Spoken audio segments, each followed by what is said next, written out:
베드로전서 1장 3절에서 5절까지 말씀 묵상하겠습니다. 1장 3절에서 5절까지 말씀입니다. 우리 주 예수 그리스도의 아버지 하나님을 찬송하리로다. 그의 많으신 긍휼대로 예수 그리스도를 죽은 자 가운데서 부활하게 하심으로 말미암아 우리를 거듭나게 하사 산 소망이 있게 하시며 썩지 않고 더럽지 않고 쇠하지 아니하는 유업을 있게 하시나니 곧 너희를 위하여 하늘에 간직하신 것이라. 너희는 말세에 나타내기로 예배하신 구원을 얻기 위하여 믿음으로 말미암아 하나님의 능력으로 보호하심을 받았느니라. 아멘. 환난과 시련 중에도 찬송해야 할 이유. 베드로전서 흩어져 나그네로 살아가는 하나님의 자녀들에게 닥쳐오는 믿음의 시련, 환난들을 잘 극복할 수 있도록 격려하는 말씀이지요. 그래서 시련과 박해를 당하는 그리스도인들은 어떤 태도를 가져야 하는가에 대해서 권면하고 있습니다. 그러니까 하나님의 사람들, 하나님의 자녀와 백성들의 인생은 하나님이 그 약속하신 땅에서 하나님의 다스림과 인도하심을 따라 주님과 함께 살다가 영원한 본향을 향해 가는 나그네와 같은 여정입니다.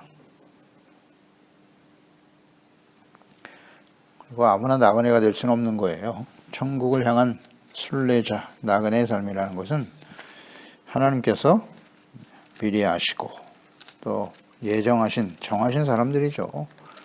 그들을 하나님이 성령으로 거듭나게 하시고 또 주님의 말씀과 하나님 앞에 순종함으로써 예수 그리스도의 피뿌림을 얻기 위해서 택함을 받은 자들이 하나님의 자녀고 천국에 대한 소망을 가지고 천국을 향해 나아가는 나그네와 순례자의 삶을 살아갈 수 있게 되는 것입니다. 이어서 3절 말씀에 천국 본향을 사모하며 나그네로 살아가는 하나님의 자녀들, 분명히 세상에 살아가는 동안에 많은 박해와 환난과 시련을 당하게 됩니다. 그렇습니다. 천국을 향해 나가는 여정, 하나님이 없는 이 약하고 폐역한 세대 속에서 살아간다고 하는 것은 환난과 박해 피할 수 없는 일이죠. 이방인의 사도로 충성했던 사도 바울, 그가 이제 안디옥에서 한 말씀이죠. 사도행전 14장 22절에 보면 제자들의 마음을 굳게 하여 예수 그리스도의 복음을 듣고 믿어 구원받은 제자들, 그리스도인들에게 이 믿음에 머물러 있으라 권하고 또 우리가 하나님의 나라에 들어가려면 많은 환난을 겪어야 할 것이라 하고 그랬어요. 많은 환난이 기다리고 있다. 그러므로 두려워하거나 낙심할 필요가 없다는 것입니다. 예수 그리스도를 따르는 삶의 여정에 다가오는 시련과 환난들. 그러나 그런 환난이 있지만 그 환난 중에도 찬송해야 될 분명한 이유가 있다.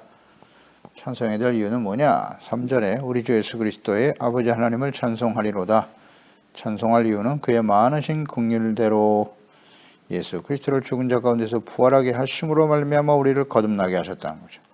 산 소망이 있게 하셨다. 우리를 거듭나게 하시고 살아있는 소망이 있게 하셨기 때문에 우리는 그 하나님 아버지를 찬송할 수 있다. 근데 그 근거는 뭐냐? 하나님께서 자비와 긍휼을 베풀어 주셔서 예수 그리스도를 죽은 자 가운데 다시 살려내셨다. 부활하게 하심으로 말미암아 그게 원인이 돼요. 우리를 거듭나게 하시고 살아있는 소망이 있게 하셨다. 예수님의 십자가의 죽음, 많은 고난과 시련과 환난을 당하셨죠. 예수님께서. 그러나 그것은 단순한 죽음이 아니라 인류의 모든 사람들의 죄를 대속하시는 대속의 죽음이셨죠. 구원을 온전히 이루시는 죽음이셨지요. 그러나 하나님께서 자비와 긍휼을 베푸사 이제 죄를 사해 주시고 용서해 주시고 예수님을 다시 부활하게 하셨다. 하나님 아버지께서 부활하게 하셨다. 따라서 예수님과 함께 고난과 죄가 없으시잖아요. 죄가 없으신데 고난과 시련을 당하셨죠. 그러니까 주님을 믿고 따르는 의를 행하고 주님의 말씀을 따라 살아가는 그리스도를 따르는 삶의 여정에 다가오는 환난과 시련. 우리에게 소망이 있으면 주님께서, 하나님 아버지께서 예수 그리스도를 다시 살려내셨다는 거죠. 그 부활하게 하시는 능력이 우리에게 거듭남과 살아있는 소망이 되게 하셨다라고 말씀하시는 거예요. 그러니까 우리의 소망의 근거는 죽음을 이기시고 부활하신 예수 그리스도. 하나님이 그렇게 하셨죠.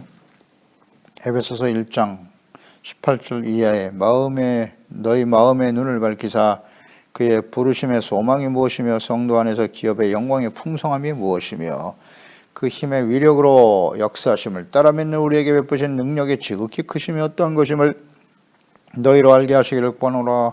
그의 능력이 그리스도 안에서 역사하사 죽은 자들 가운데서 다시 살리시고 하늘에서 자기의 오른편에 앉히셨다. 네, 이것이 우리의 소망이죠. 네, 소망이 뭐냐? 부르심의 소망이 주님의 크고 놀라우신 능력으로 죽은 자들 가운데서 다시 살려내셨다. 그리고 예수님께서 하나님 보좌 우편에 앉으신 것처럼 우리도 그와 같은 위치에 서게 하셨다. 그렇게 하실 것이다. 소망이죠. 이 소망을 가지고 있기 때문에 찬송할 수 있다는 거죠. 그 이전에 거듭남이 중요하죠. 거듭나게 하시고 산 소망이 있게 하셨다. 거듭난 사람들에게 살아있는 소망이 있는 거예요. 잘 묵상해 보세요. 환난과 시련을 당하더라도 거듭나지 못한 사람들에게는 살아있는 소망이 없어요. 거듭나게 하시고 살아있는 소망이 있게 하셨다. 죽은 소망이 아니에요. 거듭난 하나님의 자녀들에게는 죽은 소망이 아니라 살아있는 소망. 그 소망이 끊어지지 않는다는 거죠. 절대로 낙심하거나 절망하지 않는다는 거예요. 거듭남이 대단히 중요하다. 거듭남의 의미는 무엇입니까? 거듭났다는 건 다시 태어났다는 거잖아요. 다시 태어나는 게 거듭남이에요. 어떻게 다시 태어날 수 있나요? 요한복음 3장에 공회원이었던 니고데모가 예수님께 찾아와서 물었잖아요. 예수님의 행하시는 일을 보면 사람으로 할 수 없는 일인데 어떻게 그런 일을 할 수 있습니까? 요한복음 3장 3절 예수께서 대답하여 이르시되 진실로 진실로 내게 이르노니 사람이 거듭나지 아니하면 하나님의 나라를 볼 수 없다. 또 5절에 예수께서 대답하시되 진실로 진실로 내게 이르노니 사람이 물과 성령으로 나지 아니하면 하나님의 나라에 들어갈 수 없느니라. 내가 너에게 거듭나야 하겠다는 말을 놀랍게 여기지 마라. 바람이 임의로 불매 내가 소리는 들어도 어디서 와서 어디로 가는지 알지 못하나니 성령으로 난 사람도 다 그러하니라. 이런 말씀하셨어요. 거듭나지 않으면 하나님의 나라를 볼 수도 없고 들어갈 수도 없다. 물과 성령으로 나지 않으면 성령으로 거듭나야 된다는 것이네요. 성령으로 다시 거듭났다. 다시 태어나게 하셨다는 거죠. 그럼 이 성령으로 다시 거듭난다고 하는 건 무엇을 의미하는 건가요? 베드로전서 2장 24절에 이런 말씀하셨죠. 신이 나무에 달려 그 몸으로 우리의 죄를 담당하셨으니 이는 우리로 죄에 대하여 죽고 의에 대하여 다시 살게 하려 하심이니라. 이런 말씀하셨죠. 그러니까 우리가 거듭난다고 하는 것은 죄에 대해서 죽고 의에 대하여 다시 살아나는 것입니다. 아담과 하와의 후손으로 태어난 모든 사람들은 죄 가운데 태어나는 거예요. 하나님을 몰라요. 죄 가운데 살다가 그 죄의 결과로 영원히 버려질 수밖에 없죠. 그런데 죄에 대해서 죽고 의에 대하여 다시 살아나는 것이 바로 거듭남이에요. 거듭남. 그것은 어떻게 가능하냐? 예수님께서 십자가에 대속 제물이 되셨기 때문이에요. 우리의 모든 죄를 대속하셨어요. 우리의 죄값을 대신 치르셨고 이제 다시 예수님을 다시 살려내심으로 말미암아 이제는 죄에 대해서는 죽고 의에 대하여 다시 살게 하셨다는 거죠. 그 예수 그리스도를 믿고 그 복음의 말씀을 믿고 받아들이면 우리는 의로 다시 태어나게 된다는 거예요. 의로운 하나님의 자녀로 태어나게 되는 거예요. 이전에는 어둠의 자식이었어요. 사탄의 자녀들이었습니다. 자신의 욕망에 이끌려 살았어요. 그런데 죄를 버리 예수님의 십자가를 통해서 죄사함 받고 의롭다함을 얻은 영원한 하나님의 자녀가 됐다. 이게 어떻게 가능하냐는 거죠. 성령으로 거듭나야 한다라고 말씀하셨거든요. 성령으로 거듭나야 된다. 영의 사람이 된다는 걸, 그러니까 육체에 속한 사람이 아니라 육체의 죄악 가운데 산 사람이 아니라 의로 다시 태어난 사람은 하나님의 영으로 거듭나는 거예요. 그 영으로 거듭난다는 게 어떤 의미냐? 로마서 8장에 보면 4절 이하에 육신을 따르지 않고 그 영을 따라 행하는 우리에게 율법의 요구가 이루어지게 하려 하심이니라. 육신을 따르는 자는 육의 일을, 영을 따르는 자는 영의 일을 생각한다. 육신의 생각은 사망이고 죄의 삭시죠. 죄를 벗어날 수 없어요. 영의 생각은 생명과 평안이라고 말씀하시죠. 평안은 죄사함, 의와 관련되어 있잖아요. 의, 생명. 그러니까 성령은 항상 우리를 하나님의 말씀으로 율법을 통해서 우리 죄를 깨닫게 하는 거예요. 성령이 감동하지 않으면 자신이 하나님 앞에 얼마나 심각한 죄인인가를 알 수가 없어요. 성령이 감동하시지 않으면 하나님의 영에 감동되어 기록된 성경 말씀, 이 하나님의 말씀을 전혀 이해하지 못합니다. 깨닫지도 못해요. 받아들일 수도 없어요. 왜? 육에 속한 사람이기 때문에 그래요. 간단해요. 그래서 육의 생각은 하나님과 원수가 된다. 이는 하나님의 법에 굴복하지 아니할 뿐 아니라 할 수도 없다. 하나님의 말씀을 순종할 수가 없어요. 성령으로 거듭나지 못한 사람들은. 간단하죠? 그리고 육신에 있는 자들은 하나님을 기쁘시게 할 수 없느니라. 만일 너희 속에 하나님의 영이 거하시면 너희가 육신에 있지 않고 영에 있나니 누구든지 그리스도의 영이 없으면 그리스도의 사람이 아니다. 아멘. 하나님의 성령께서, 성령은 지혜와 계시의 영이시죠. 총명의 영이십니다. 성경 말씀 자체가 하나님의 계시의 말씀을 기록한 것이기 때문에 성령으로 나지 않은 사람은 이 하나님의 말씀을 전혀 들을 수 없어요. 이해할 수도 없어요. 또 그 말씀에 순종할 수도 없어요. 어떻습니까? 그래서 하나님의 말씀에 대한 태도예요. 하나님께 대한 태도. 이것이 거듭난 사람이냐 아니냐. 죄에 대해서 죽고 의에 대하여 다시 태어나게 하는 것은 성령께서 역사하시면 가능한데 성령이 오셔서 하는 일을 봐요. 성령은 진리의 영이세요. 예수 그리스도의 영이세요. 하나님을 경외케 하는 영이시기 때문에 성령이 우리 가운데 임하시면 이 하나님 앞에서, 말씀 앞에서 자신이 얼마나 심각한 죄인인가를 깨닫게 되는 거죠. 그리고 이 죄 문제를 어떻게 할까? 그래, 예수님이 십자가에서 우리의 모든 죄를 대속하셨지. 예수님 앞에 십자가에 나가서 그 피로 회개하고 씻음받고 용서받고 의롭다함을 얻게 되는 거죠. 성령이 아니시면 할 수가 없는 일이에요. 그러면 그것으로 끝났느냐? 그렇지 않아요. 그 이후에 계속되는 거죠. 그래서 기록된 하나님의 말씀을 주야로 묵상하면서 죄를 버리고 주님의 말씀을 따라가는 거죠. 의의 삶을 추구하는 거예요. 주의 말씀을 따른다는 것은, 주의 말씀을 순종한다고 하는 것은 끊임없는 선택이잖아요. 우리 안에 아직도 육체 정욕이 살아 움직이고 있기 때문에 또 세상은 악한 원수 마귀 불법으로 가득하잖아요. 가득하죠. 이곳에서 하나님의 말씀을 따라 순종하는 삶, 그로 인해서 많은 박해와 시련과 상처와 손해와 고통을 당하게 되지요. 그래도 나는 그 길을 간다. 그래서 다가오는 시련 중에도 성령의 인도하심을 따라 살아가는 사람들은 의를 추구하게 되고 다윗과 같이 악한 사람들의 꾀를 도모하지 않아요. 죄인의 길에 서지 않습니다. 오만한 자의 자리에 앉지 않아요. 그러기 위해서는 여호와의 율법을 즐거워해 주야로 묵상하는 사람이 되는 것이죠. 말씀을 따라가게 한단 말이에요. 예수 그리스도를 따라가게 하는 게 성령이세요. 거듭난 사람은 바로 이런 사람이에요. 죄에 대해서 죽고 의에 대하여. 성령을 통해서 주님의 말씀을 듣고 깨달아 죄를 버리고 의의 길을 따라가는 사람, 영의 사람이죠. 이게 거듭난 사람이에요. 근데 우리가 예수 믿고 구원받았다. 종교생활도 해요. 신앙생활도 합니다. 예수님을 주님의 주의 이름을 부릅니다. 예수님을 주라고 고백합니다. 그런데 예수 믿기 이전에 여전히 육체의 욕심, 자신의 욕망을 위해 살아왔던 삶을 그대로 답습하고 있다? 거듭난 게 아니죠. 여전히 불의와 죄악 가운데 그것을 즐기며 기뻐하며 살아가고 있다? 그것을 인생의 삶의 목표로, 목적으로 삼고 살아간다? 무엇을 먹을까, 입을까, 마실까가 여전히 나의 삶의 우선순위다? 거듭난 사람이 아니죠. 그냥 교인이지, 교인. 이 의미를 잘 알아야 됩니다. 이 거듭남의 의미를. 그래서 죄에 대해서 죽고 의에 대하여 다시 살아났으며 진리의 영신, 예수 그리스도의 영신, 성령의 인도하심을 따라 진리의 말씀을 따라 살아가는 사람들이기 때문에 소망이 있는 거예요. 산 소망이 있다. 그래서 환난 중에도 하나님께 감사와 찬양을 드리게 된다. 아멘. 여러분, 환난과 시련 중에 감사하고 찬송하고 있습니까? 아니면 낙심하고 절망하고 두려워하고 분노하고 하나님을 원망하고 있지 않습니까? 그러면 근본적인 질문을 해봐야 돼요. 내가 진정 거듭난 사람 맞아요?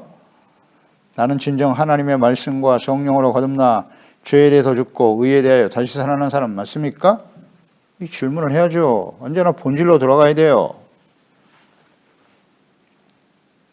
얼마나 신앙생활을 오래 했고 그런 게 중요한 게 아니고요.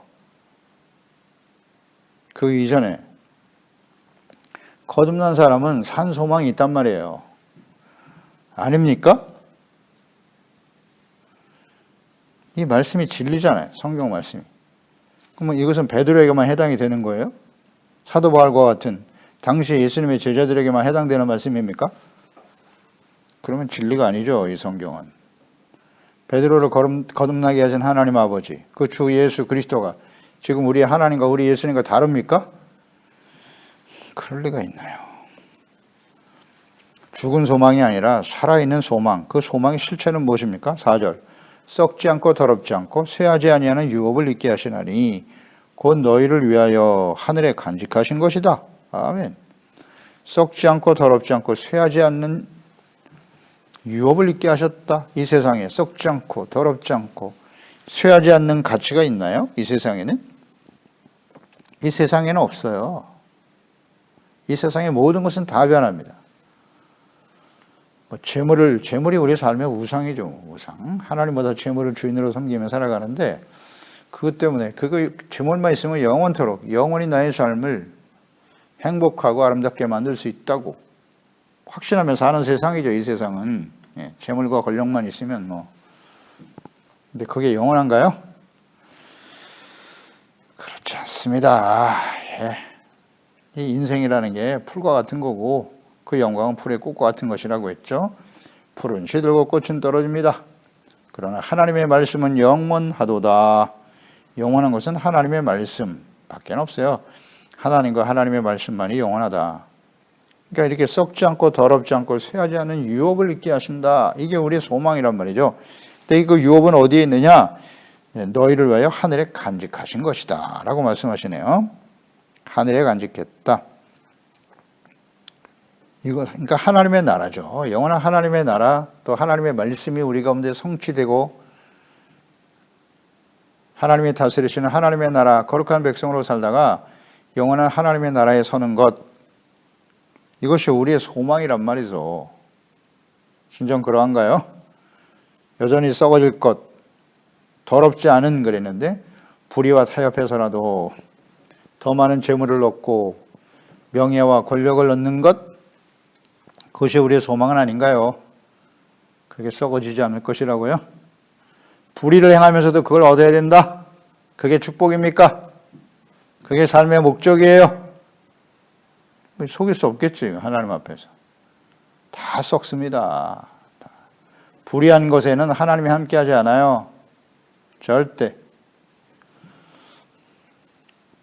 그런 사람에겐 시련이 다가오면 소망이 사라지는 거지요. 그러니까 소망이 사라지는 거예요. 절망으로 바뀌죠. 잘 묵상해 봐야 합니다. 우리는 하나님의 나라의 소망을 가지고 사는 거예요. 이 세상 잠시 잠깐 나그네잖아요. 나그네. 흩어진 나그네. 그냥 이 땅에서 영원히 살 것처럼 내가 누리고 있는 재물과 부와 권력이 영원히 썩지 않고 사라지지 않을 거라고요? 그것이 우리에게 영생을 줄 수 있나요? 하나님의 나라의 소망에 이르게 할 수 있나요? 아니요. 여기에 대한 분명한 확신이 있어야죠. 그렇기 때문에 주님의 말씀을 따르고 그리스도인으로 살아가는 삶의 여정에 다가오는 환난 중에도 우리는 감사하고 찬양할 수 있는 거예요. 나그네인데 잠시 있다 지나갈 세상인데 그 세상에 연연할 필요 없어요. 아멘입니다. 아멘이죠. 이 진정 하나님의 자녀, 거듭난 하나님의 자녀의 모습이죠. 유업으로 받는다. 유업. 그 유업이 우리에게 산 소망이 된다는 건데 유업이 헬라어의 클레로노미아거든요. 이것은 상속자가 물려받는 선조의 재산이에요. 부모들로부터 재산을 상속받는 거예요. 유업이란 뜻이죠. 그런데 썩지 않고 쇠하지 않는 정결한 유업이 있다는 거죠. 이게 뭐냐? 선조로부터 주어진 유업이다. 하나님께서 아브라함에게 주었던 그 언약으로부터 시작되는 거죠. 하나님이 주었던 복이잖아요. 복을 주었다. 이 복, 너희 후손이 복의 근원이 될 것이다. 그 복이 무엇이었습니까? 아브라함에게 주신 언약, 복의 핵심은 하나님을 알고, 하나님을 아는 게 중요하죠. 일단 하나님이 그에게 나타나셨잖아요. 그리고 그에게 말씀하셨죠. 그리고 아브라함은 그 말씀을 믿었잖아요. 그 믿음을 하나님은 의로 여기셨죠. 믿음과 순종이죠.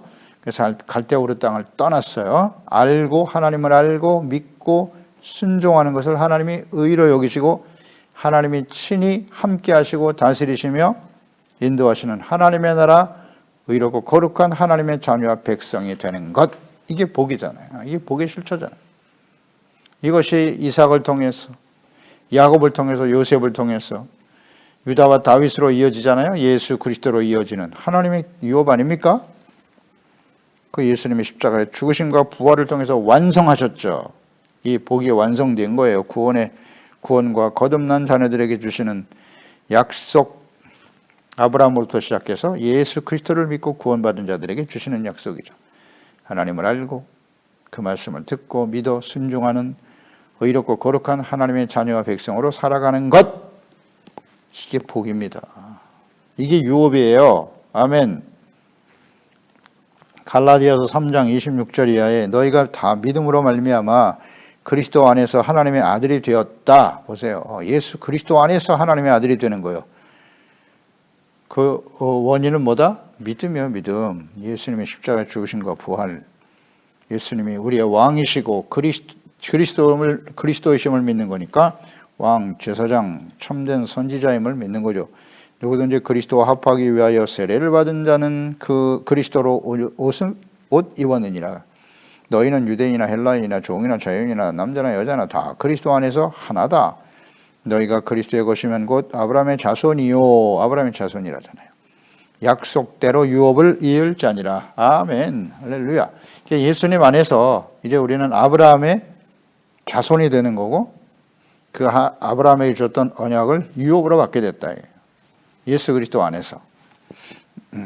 그 유업의 의미를 잘 이해해야 됩니다. 유업을 이해해야 돼요.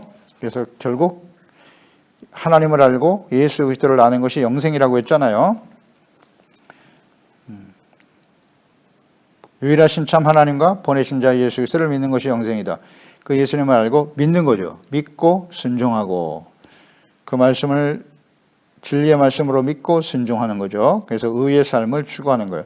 말씀 앞에 드러난 자신들의 죄를 예수님의 십자가 밑에 나가 회개하고 씻음받고 용서받고 의롭다함을 얻어 하나님을 경외하고 예수 그리스도를 따르는 그런 사람들에게 하나님이 궁극적으로 주시는 유업, 바로 하나님의 나라죠. 히브리서 11장에서 보았잖아요. 아브라함, 사라,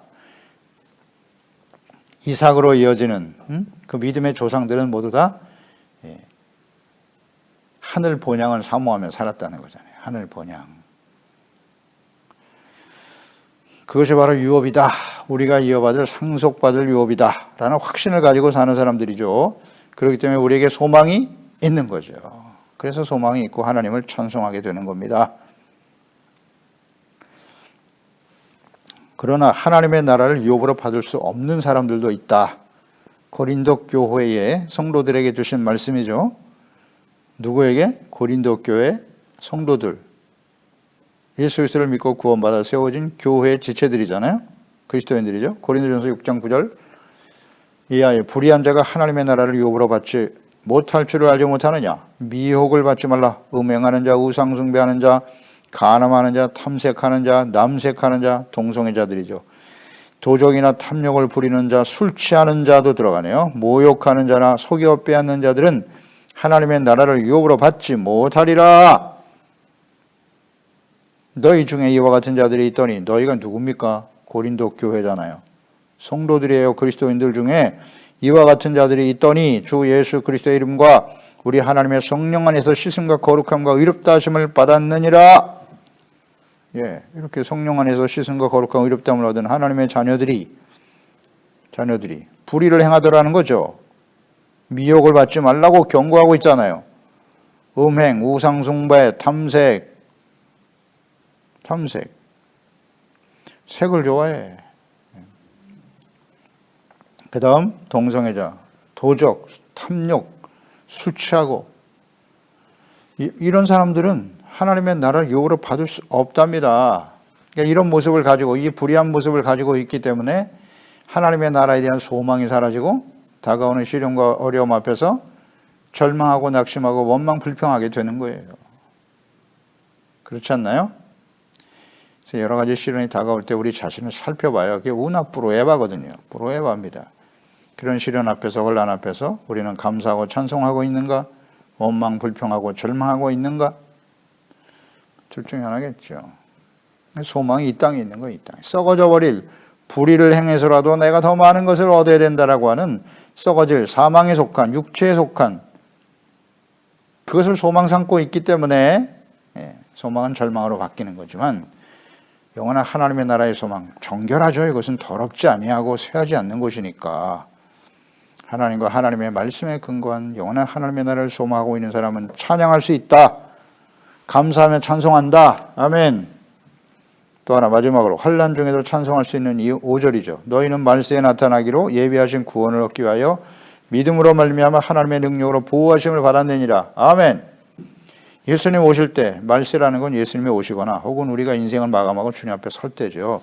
그때 주님을 예비하신 구원이 있단 말이죠. 그 구원을 얻기 위해서 예수 그리스도를 믿음으로 말미암아 하나님의 말씀을 믿음으로 하나님의 능력으로 보호하심을 받는 자들이기 때문에 우리는 찬송할 수 있다는 거죠. 아멘입니다. 환난이 다가오지만 누구도 도와줄 수 있는, 그 누구의 도움도 받을 수 없는 절망적인 상황이 다가온다 할지라도 전능하신 하나님께서 나를 사랑하시, 독생자 예수님을 십자가에 내어 주시기까지 우리를 사랑하시는 그 하나님, 그 하나님의 사랑을 알고 믿는 자이기 때문에 그 하나님의 사랑에는 예수님을 죽은 자 가운데 다시 살려내신 하나님의 능력이, 그 은혜가, 그 능력으로 우리를 보호하고 계시니 할렐루야, 감사하고 찬양하게 되는 거죠. 우리에게 혼란, 기근, 적신, 위험, 칼이 다가와도, 곤고나 칼이 다가와도 우리는 우리를 사랑하시는 이로 말미암아 넉넉히 이긴 아니라. 아멘. 이런 확신을 갖게 되는 거죠. 하나님의 사람 다윗을 볼까요? 시편 28편 1절이야. 여호와여 내가 주께 부르짖으오니 나의 반석이여 내게 귀를 막지 마소서. 주께서 내게 잠잠하시면 내가 무덤에 내려가는 자와 같을까 하나이다. 지금 사망의 고통을 당하고 있다는 거죠. 6절에 여호와를 찬송하며 내 간구하는 소리를 들으심이로다. 여호와는 나의 힘과 나의 방패시니 내 마음이 그를 의지하여 도움을 얻었도다. 그러므로 내 마음이 크게 기뻐하며 내 노래로 그를 찬송하리로다. 아멘. 이 내용이 시편에 가득하죠. 십수년 동안 사울에 쫓겨 사선을 넘나들며 많은 시련과 고난을 당했던 하나님의 사람 다윗. 그는 하나님이 나의 방패가 되시고 나의 힘이시고 나의 능력이 되시고 나의 요새가 되시고 나의 도움이 되셨다는 거죠. 그리고 장차 그를 통해서 이루실 하나님의 나라, 그 나라를 소망하고 있었단 말이죠. 그렇기 때문에 하나님께 감사하고 찬송, 크게 기뻐하며 찬송하리로다. 아멘. 이건 다윗만이 할 수 있는 일이에요? 예수님 당시에 제자들만 하는 일입니까? 예수님 당시에 초대교회 성도들만이 할 수 있는 일인가요? 아니요. 예수 그리스도를 믿고 성령으로 거듭나 하나님의 나라를 유업받을 썩지 않고 더럽지 않으며 쇠하지 않을 영원한 하나님의 나라의 소망을 바라보고 있는 사람들은 하나님 앞에 이런 찬양을 드릴 수 있게 되는 것입니다. 우리는 어떠한가요? 기도하겠습니다. 하나님 아버지, 오늘도 주의 말씀을 듣습니다. 예수 그리스도를 믿고 구원받아 주님의 말씀을 따라 이 악하고 패역한 어두운 세상 속에 살아가는 동안에 많은 박해와 시련과 환난이 있습니다. 저 천성을 향해 나아가는 우리가 생을 마감하고 혹은 예수님이 오셔서 천국에 들어가는 그날까지 많은 환난과 시련을 지나게 되는데요. 그래도 우리가 그 환난 중에도 찬송하며 감사할 수 있는 이유는 우리가 예수 그리스도 안에서 예수님을 죽은 자 가운데 다시 살려내신 그 하나님의 놀라우신 긍휼과 사랑과 능력 가운데 믿음으로 말미암아 우리에게 살아있는 소망을 주셨기 때문입니다. 썩지 않고 쇠하지 않고 더럽지 않은 영원한 하나님의 나라, 그 나라의 영광스러운 모습으로 서게 될 그날을 소망 삼고 있기 때문에 우리는 절대로 낙심하거나 절망하지 않습니다. 두려워하지 않습니다. 감사하고 찬양하게 되는 것입니다. 무엇보다도 하나님의 성령으로 우리를 거듭나게 하시고 죄에 대해서 죽고 의에 대하여 다시 살게 하신 그 주님의 놀라우신 은혜와 사랑을 감사드리옵나이다. 그러므로 우리의 주어진 삶의 여정에 우리가 하나님을 알고 예수 그리스도를 알고 믿음으로 말미암아 믿음으로 순종하고 의와 거룩한 삶을 살아 갈 수 있는 은혜를 주신 성령의 인도하심 얼마나 감사한 일인지요. 우리가 생을 마감하는 그 순간까지 성령님의 인도하심을 따라 진리의 말씀을 쫓아 영원한 하나님의 나라의 소망을 바라보면서 하나님의 나라와 의가 언제나 우리의 삶의 우선순위가 될 수 있도록 주의 성령님께서 깨우쳐 주시고 인도해 주세요. 예수님의 이름으로 기도드리옵나이다. 아멘.